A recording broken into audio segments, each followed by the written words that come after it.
Yo, what's good, YouTube? It's your boy JY, and we're here with another Pro Player Talk, episode 3. And we got Timothy Cox, or Tim the Goat Cox. Shout out to the Goat Cards, his YouTube channel. Yeah, subscribe. He started YouTube around the same time as me, and he's popping up as well. So we're coming up together. We've got this beautiful backdrop. We're at the Geek Retreat Regional in Liverpool right now. And yeah, how you doing, Tim? Man? Yeah, it's good. Round one, so we're getting it in. Yeah. What are you playing this weekend? I'm playing Sword Soul with DPE, but with Pot Desires as well. Nice. Pot Desires. Yes, and Spice. Cool. All right, so for people out there who don't know who you are, yes. Tell us a bit about yourself. About your tops, your credentials, your history in the game. Yeah. So I've been playing Yu-Gi-Oh since like the Kyber and like Yu-Gi structure deck thing, like way back in like 2000 and something. But I started playing the game like competitively, like properly, like traveling for events and stuff. In like 2017.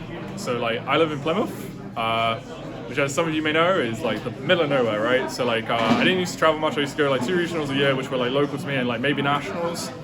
But then like 2017, I got like really into the game. Did the LLDS grind for when it was like the points to qualify for the European like playoff thing for the LLDS. I got top 4 of that.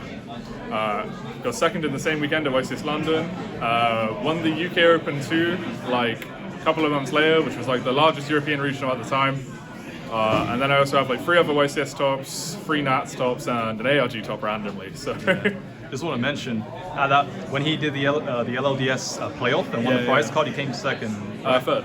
Yeah. And then he came second at YCS London, so he won 2 prize cards that weekend. Same weekend. And he bodied me in top 4. Absolutely violated me on the feature match. Yeah, the feature match is on YouTube still. So, I'm crying right now. It's there somewhere for you guys to see if you want to watch that. Cool, man. So So for people out there who don't know who he is, he's really a veteran of the game, and he's been around for a while. He's got some good tops under his belt, So he is deserving of a Pro Player Talk, all right? So all you doubters out there. Yeah. All right, so now tell us your thoughts about the current format. What do you think? So like, I like the current format. I like that there's like there's at least like 8 different playable decks, which I think is pretty cool. Because I played a lot of Tier 0 formats and stuff like that, and it gets kind of like dull.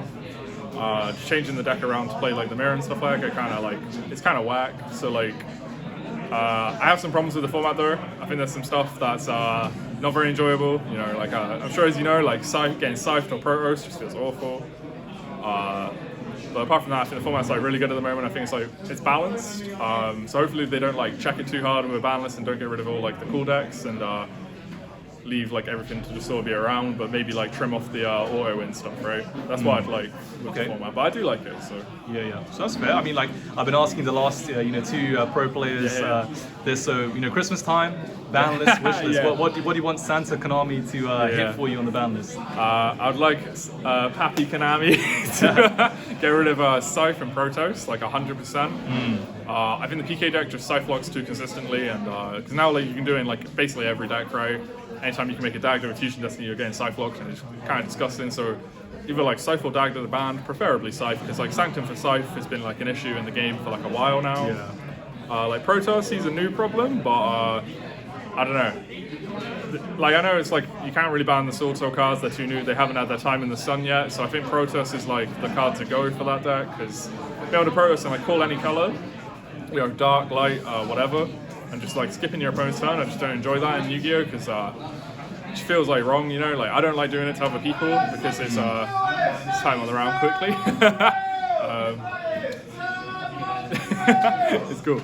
So like, I don't like being able to skip people's turns, and I don't like my turn being skipped. I just like to play back and forth Yu-Gi-Oh! I'd like Mystic Mine and Imperial Order to be banned as well. I just dislike the cards. I know everyone complains about those ones. Bit of a sheep, Mine, I hate Mine. You're a goat. Yeah. I just don't like the way Mine changes like deck building. Like you have to main deck like out to it, otherwise you can just get like destroyed by a game 1. And it's just no worse feeling than you make this nice board or whatever, your opponent plays some stuff and then you negate it all or whatever, and then they mine you and you're like just deck out, right? So it just feels bad. Order for like the same sort of reason, where it's just like going first in Yu-Gi-Oh! Is obviously like it's really powerful.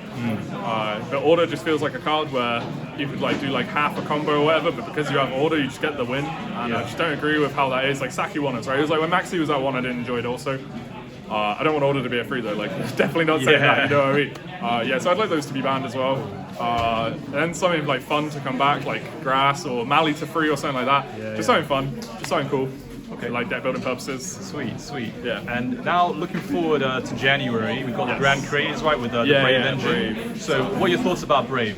I think that like archetype is like kind of crazy, which is one of the big reasons I want to ban Scythe, because otherwise like PK with it just gets way too good. Yeah. Being able to like Scythe block whilst being like able to play through a hand trap because of the negate it makes is like way too good. I think the engine though is going to end up a lot like Dangers did in like the Thunder Dragon deck, where like they come out and everyone's like, oh, these are really good, but like what do you pair it with? So everyone tries it with like everything for a while, and then eventually it finds its home in like a combo deck, which can like really utilize it. So I think you'll see, like, this is my prediction, I'll probably be wrong, but you know, you never know. So like, from January we'll see like a load of Brave decks for a while, and then it'll like peter off and like cool off, and then we'll see it like rise up again, and there'll just be like a 10-card Brave engine in like most decks going into like the Nationals format, I think. Unless like they do something like wild, right, and like make Striking the best deck or something, you know what I mean? But that's what I would think is going to happen. But I like the cards though, I think they're really interesting. Like I like the idea of being able to put up a negate before really doing anything, and they're like kind of fair because they're restricting the normal summon, so it's like slightly, you know, it's reasonable. We'll see how it goes. Okay, cool. And let's try to give some advice to up and coming players. So one tip or piece of advice for players looking to improve and trying to come up in the game. Yeah, so my one advice, well, there's like two pieces of advice, two for the price of one. First piece of advice is really think about why you're doing stuff in Yu-Gi-Oh! So like, it's fine to like find a combo video or whatever, and then like just practice it away, like muscle memory. But then you got to start thinking about like why you're doing it. Yeah. So like, why are you performing certain actions? What's like the end goal, right? Like where does it go if like you get hand trapped or something like that? Where does it go going second? Like these are the things you got to consider. Yeah. And I think that's what made me a better player. Was starting to like, because I started like playing a lot better during like pure Zoo format, like the one after Fusion Sub, right? Yeah. So for those of you who don't know, it's basically just like summon dragon and set some traps, right? But like the mirror was like really skill intensive a lot of the time because of the way you sort of had to like play through stuff, and time your Trident well, time your traps well, stuff like that. So that made me a better player. So I think those sort of formats promote it as well. But I think you can find a deck in all formats that are similar to learn how to be better with, and then that sort of progresses you from there. Because there's a lot of value in Yu-Gi-Oh! And like a lot of overvalue in combo decks. Obviously, combo decks are like really good. Yeah. But I think as a learning tool, I don't think they're very good because they're just muscle memory. You're not necessarily learning why you're doing certain actions, whereas with a control deck or something mid-range, you're learning as to why you're doing certain actions as opposed to like just following like a tutorial, right? Yeah. Second piece of advice is try different stuff in deck building. That's like the biggest thing. There's like rules in deck building, there's like loads of articles and books or whatever about it, but it's sometimes good to break the rule and like, if you're just like building a deck and you're just trying stuff out, try everything. Nothing's a bad idea until you know it's a bad idea, you know what I mean? So what I mean by that is, obviously like if you don't need to play like Penguin Soldier in your, in your like True Draco deck, right? Yeah. But like if you're thinking like maybe I play 9 pots, maybe I want to play Extra Cross and like Duality, and then people are like, sort of saying about how Extra and Cross conflict, but maybe you do want that. So I'm just saying, like, experiment with everything. You never know what you may find. It may give you the edge, because that's a big thing in Yu-Gi-Oh! So round 2's going up, so we got a dip. But sweet, thanks for your time, guys. Cheers, like and subscribe for more. Comment who you want to see next. Right now, it will just be UK, European players, but soon we'll be going worldwide. Subscribe to the Go Cards, and keep a watch out for Tim the Goat. Yeah, remember the name, or Tim Cox. All right, thank you, son, bro. Take care. Cheers,